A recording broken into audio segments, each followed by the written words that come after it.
Hello, everybody, and welcome to another episode of the Black and White United Show. I'm your host, Andreas. Thank you so much for tuning in with me today. In today's episode, we're going to continue the player spotlight series. And in this one, we are going to talk about Bobby Hill. Roll the intro. 0, 1. Let's get started.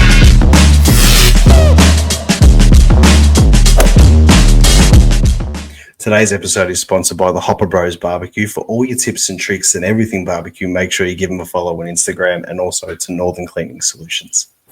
All right, this is a controversial one. We know it. You saw the thumbnail. You're like, oh, God, here we go. Let's look at the first half of his season before he had the break. He was influential.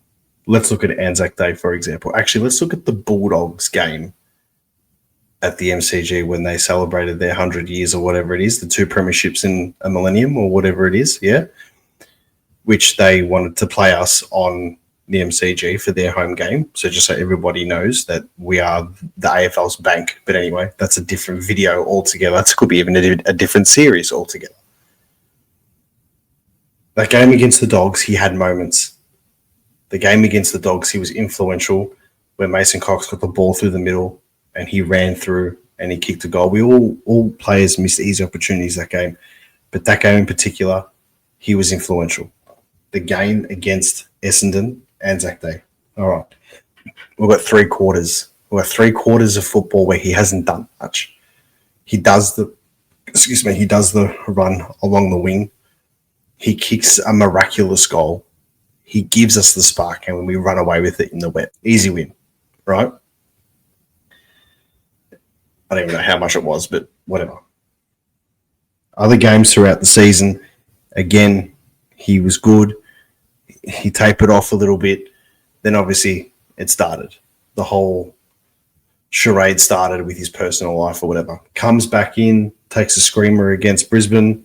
Unlucky not to win Mark of the Year. I thought that was one of the best marks of the season. And then he goes out. He doesn't come back in. And that's his season done and dusted. And he pushed hard. He pushed hard in the practice game against the Geelong Twos at GMHBA. He did everything he possibly could to try and break into the side in the prelim final and going into, obviously, a potential grand final. So he was there.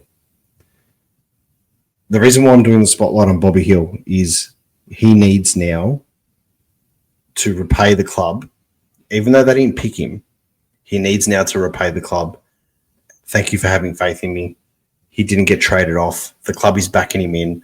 The club is helping him out behind the scenes more than myself, other content creators, more than even some players maybe understand.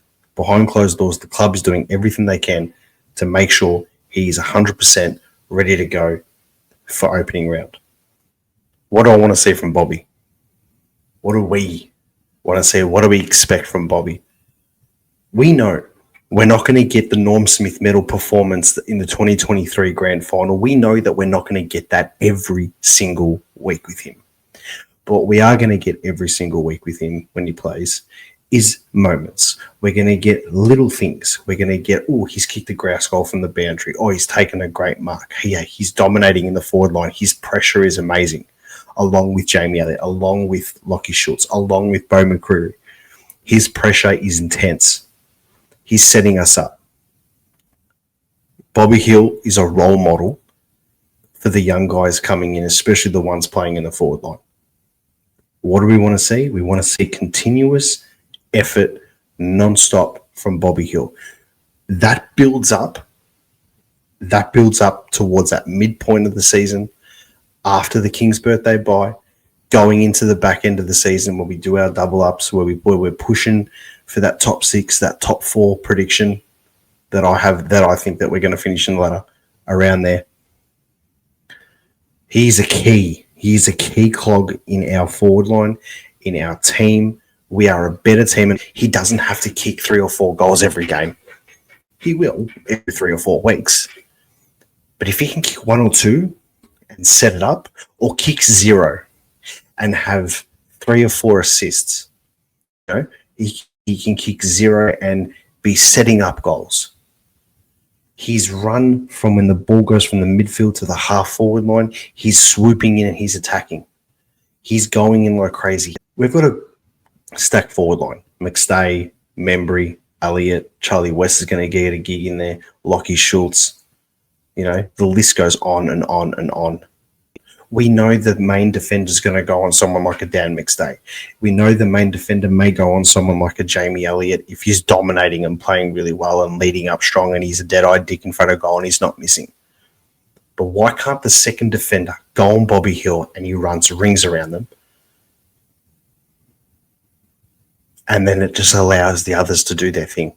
If Bobby Hill did that throughout the season and he kicked 3 or 4 goals once a month, he wouldn't have to touch the ball. Just create the contest, draw the guys out. And then you have the Anzac Day moments when he gets the ball and he kicks a banana from the boundary line, or he takes a screamer, and he has those moments. When he has those moments, you've got 90,000 Collingwood supporters that raise the bar. The players raise the bar, and everything just works in sync. He's so important to our structure. We didn't trade him off. We're sticking with him.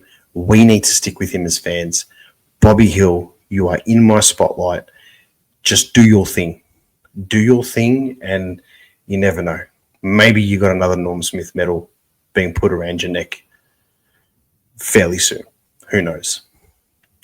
I'd love to know what people think about this one. Make sure you drop a comment. Tell me what you think.